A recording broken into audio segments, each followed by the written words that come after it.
Yeah, we call this a pre-pivot, and we don't necessarily think that you should pivot, but we think that you should take a little bit of time to evaluate whether your first idea, your instinctive approach to solving the problem for your customer is the best possible one. Welcome to Making Things Click, a limited 5-part series that dives into the core ideas of the new book, Click. Join author John Zeratsky as he walks you through the Foundation Sprint, a proven 2-day method to kickstart projects and align them with what customers really want. John is a co-founder and general partner at venture capital firm Character Capital, best-selling author of Sprint and Make Time, and former design partner at Google Ventures.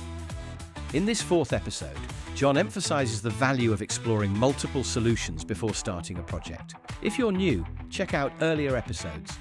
Episode 1 covers the Foundation Sprint. Episode 2 dives into understanding your customers and competition. And Episode 3 explores how to make your product stand out. Take a moment to consider that because you're going to spend a lot of time, you're going to spend a lot of money and other resources, whatever you do. So it's worth spending a little bit of time now to make sure that you're on the right path.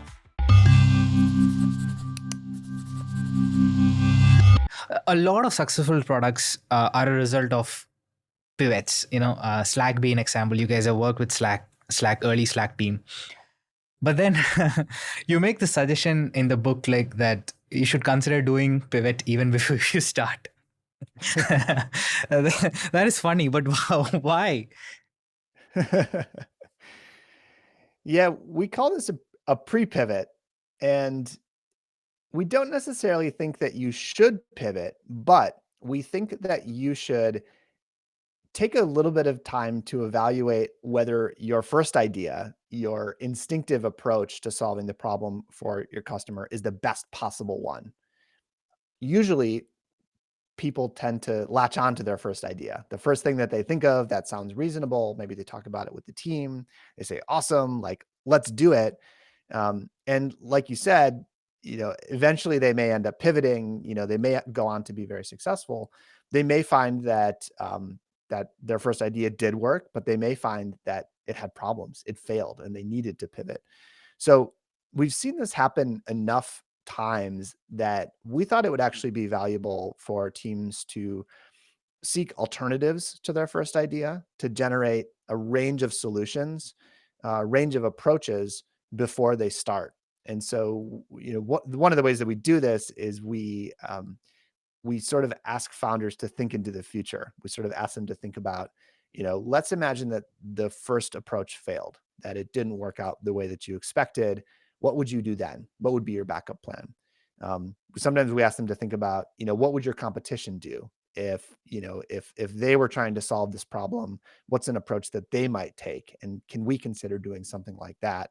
And again, it doesn't mean that you will pivot, but we think that it's well worth the time to consider whether there's another approach that might be better for your customers. It might be better for your team. It might be faster. It might make more money, whatever.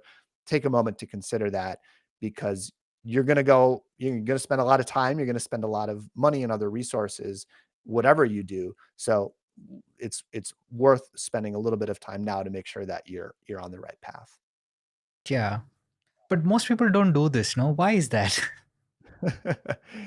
It's not in our nature. It's not our sort of instinctive approach.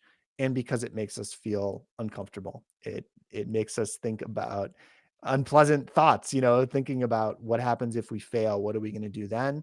And it cuts against our instinct, which is when we have an idea, when we think of a solution that we can create for a problem that exists in the world, what we most want to do in our hearts is we just want to make it. We don't want to think about it more than we have to. We just want to make it. And while that's a good impulse, and we don't want to get rid of that impulse, we think you're much more likely to be successful if you first think about which approach is the most likely to succeed, be somewhat principled in your analysis of that, and make a sound decision, because on the long term, you're going to spend your time better. You're going to be more likely to, feel like you've had an impact on the world, a positive impact, if your product is successful. And we want to set you up for success in the Foundation Sprint. Yeah. And if you do this, how significant is your increase of odds of success, like based on what you've seen? Well, it's difficult to say because we don't have examples of companies. We don't have a parallel universe where some companies did the foundation sprint and some companies don't. But um, I can tell you that we've heard pretty consistently from founders that they say that doing these activities in a foundation sprint saved them 3 to 6 months of time that they normally would have spent, if they had just proceeded on their default path. There was a company that we worked with in Character Labs uh, last year, and I can't say the name of it, but um, both of the founders are very strong engineers. They're really good at building software. They're very smart. They had some great ideas and insights about an industry that hasn't seen a lot of innovation in the last 10 to 15 years. When they came into Character Labs, they were telling us that they felt sort of uncomfortable or anxious because all they wanted to do was write code. All they wanted to do was get to work building this product. And in Character Labs, we made them slow down. We made them take time to think about how their solution might be different, to choose an approach, to test that with customers before they started writing code. And in their case, it was really valuable because the thing that they were going to do, their initial idea, their first idea, when they tested it, it didn't work. It didn't test well with customers. And because they had gone through this exercise of pre-pivoting, of exploring different approaches, they also were able to test an idea that did work really well with customers. And then that was the one that they built that is now seeing really fantastic traction with customers. A similar thing happened with Slack. When we worked with Slack, and this story is in the Sprint book, the initial idea that they came in with, which was sort of the favorite idea, the pet idea of Slack's CEO, Stuart Butterfield, that idea did not work in the design sprint. And another idea that they explored did end up working a lot better. That became the basis for their marketing and their onboarding on their website that was super successful. So those are a few examples, and we've seen many, many more of where we helped a team avoid failure and get to success very, very quickly. And I think if they hadn't used these methods, they would have just built their initial idea, and that would have taken 6 months or whatever. And only at that point would they have found out that it wasn't going to work with customers. The product approaches you briefly mentioned earlier that um, you consider what if your approach on the product fails, what would you do Yeah. then, what would the competition do? Another consideration that you suggest in the book is to also consider different customers that you can approach as like the initial core set of customers. So then one thing that came to my mind was like, can you also consider different distribution channels as like different approaches? Have you seen any examples of those? Yeah, totally. So that I think would be an example of a foundation sprint that was focused on go to market, focused on marketing, distribution, and we've absolutely seen that.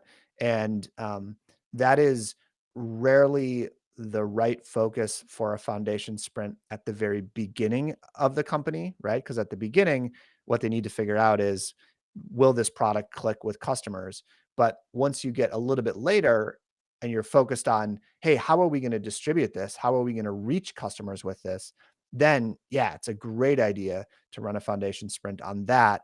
And the approaches that you explore, those are different approaches to distribution, different kind of strategies that you could use.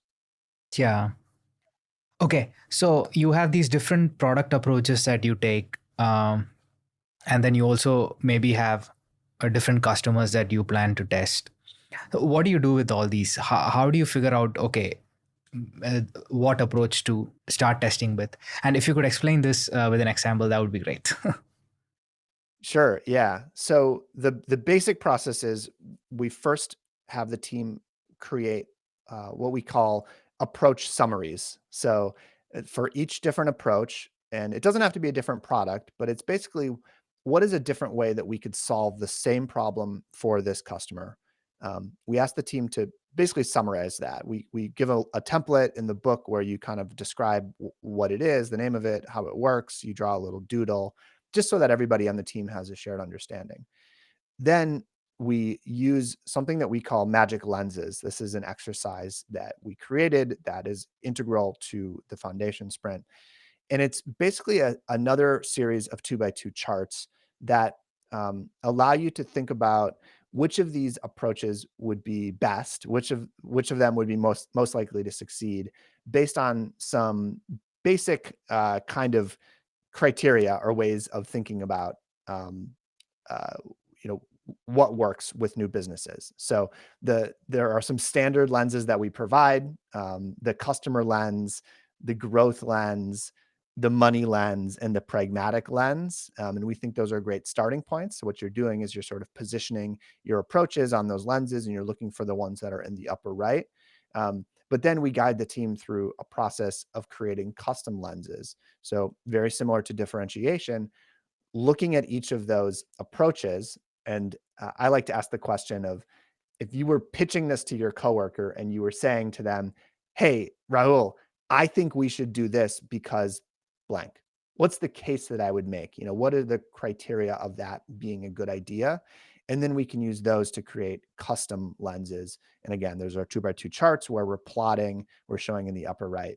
So a good example of how approaches can really help a company make better decisions about what they're going to work on is from one of our portfolio companies, Reclaim.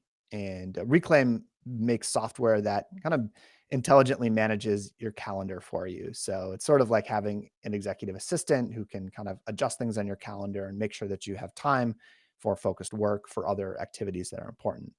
They had built up, this was a few years ago, they had built a nice business, a good user base of essentially individual users, sort of single player mode, people using the product on their own.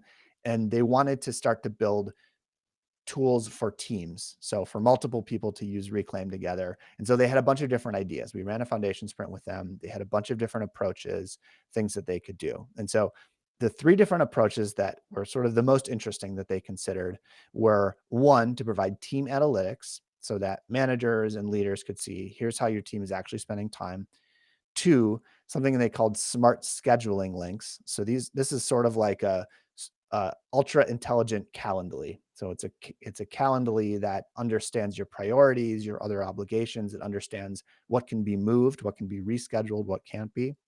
And the third one was this idea of team-wide no meeting days. So across an entire team, you could say, hey, we don't have meetings on this team, the last Thursday of every month. And then Reclaim could automatically adjust everybody's calendar, make sure it didn't schedule anything that day, whatever.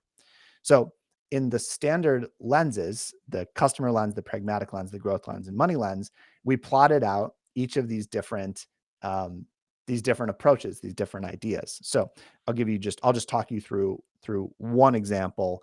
The customer lens has, on the y-axis, the customer lens has easy to use to hard to use, and the x-axis has perfect solution to the customer problem and just okay solution to the customer problem. We think that this is a good starting point. If you're thinking about, what would be ideal for our customer, ignore everything else, ignore the business, ignore the engineering, ignore everything else. What would be ideal for our customer? Well, it'd be something that is easy for them to use and perfectly solves their problem. Okay. So that's why we call it the customer lens. When the team plotted these 3 different approaches, they found that no meeting days was sort of in the lower section. Team analytics was off to the left. It didn't really solve any of the team's real problems. It wasn't that easy to use. Then the smart scheduling links was in the upper right. So that was the best looking approach. And so we went through then 3 more of these lenses. We did the pragmatic lens, the growth lens, the money lens. I'm not going to describe what all those were. But the interesting thing, and this is why we call it magic lenses, is that when you go through each of these lenses, starting with the classic ones that we provide and then custom ones that the teams create, you can zoom out. So you have all these 2 by 2 charts and you put them up, and then you can zoom out and you can start to see across all of them which approaches consistently appear in the upper right. And in this case with Reclaim, smart scheduling links consistently appeared in the upper right. And that was super interesting because smart scheduling links, that was not their plan A. That was not what they were planning to do. Coming into the foundation sprint, they actually thought that the team analytics was the thing that they would build. But they changed their mind. They pre-pivoted. They decided to build the smart scheduling links, and that product took off like wildfire. It just was adopted super, super rapidly. The business began to grow much faster than it had been growing before. And the story has a pretty cool ending because they were acquired by Dropbox last year. This was actually our first major acquisition from our first fund at Character, and it was a good result, a really cool story, and I think a good example of using the approach step in the foundation sprint to essentially pre-pivot when you're building something new. Does it always have to have a consensus in terms of the different approaches with the team members, or has there been a scenario where a non-consensus option has been picked as the first option? Yeah, that's a great question. And one of the reasons why we think it's so important to have a decider is that the best decisions are not always consensus decisions. Sometimes you need a single person with a gut and a heart and a brain to say, you know what, I hear you, I see you, I have considered everything that we've done, and I'm going to make a somewhat different decision. Um, Many times when we do the magic lenses, we do find that some approaches consistently are in the upper right. They look consistently good. And then it's an easy call for the team to say, yeah, let's do that. There are definitely cases where it's less clear, where it's sort of mixed, and where the decider really needs to look through and say, okay, you know, which of these lenses are most important to us? Are we going to optimize for money? Are we going to optimize for the thing that we can build the most quickly? We can optimize for something else, and provide an additional level of intuition and opinion in making that decision. And then there are other cases, and these are very, very rare, but we have seen cases where the decider chooses an approach that basically it doesn't appear on the upper right of maybe even any of the lenses, but there's something else to it. There's some other reason why they decided to choose that. And in those cases, that sometimes might be an unpopular decision for the rest of the team. But what we found, which is really interesting, is that when the team has been involved in that process, when they have seen it happen, they've seen it unfold, they've heard the thought process, the team tends to rally behind that decision, even if it's not like the obvious right decision based on the exercises themselves. Yeah. Okay, so to summarize, once you have your basics figured out and your differentiation figured out, then you kind of look at all the different ways you can create the products, the different approaches that you could take, and you can also look at the different customer segments that you could target, and then apply magic lenses, which are essentially different ways of looking at what is the advantage of the team. And what is it that we can uniquely deliver to the customer that we're targeting, and uh, pick one approach that the team thinks is the right. Yeah, so we encourage people to pick one main approach that they're going to start with, and then sort of a backup. So maybe a secondary approach that they might also test with customers. Don't miss the next episode of Making Things Click, where John shares how tiny loops and quick iterations can give you unlimited chances to succeed.